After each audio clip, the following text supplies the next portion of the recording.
నాన్న రెండే అక్షరాలు చెప్పడానికి మాత్రం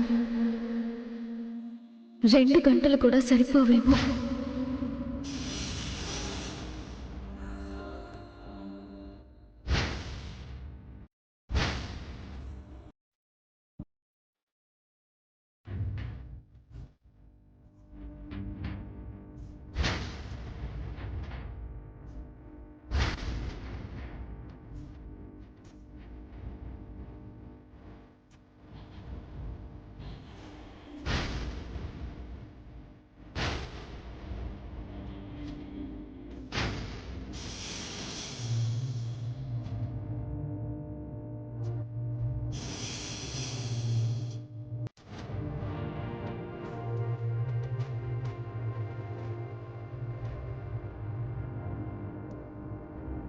నాయనా, అన్నం తిందాం రా నాయనా. నాకు ఆకలిగా లేదు.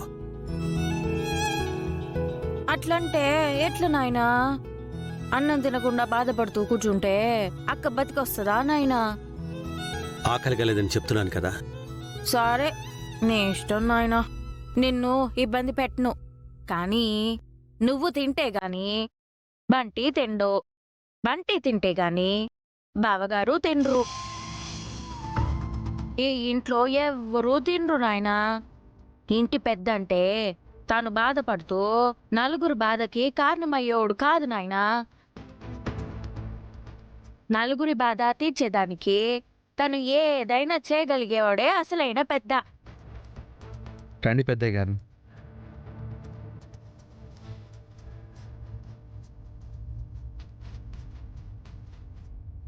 నాకు ఆకలిస్తుందిరా తాతయ్య.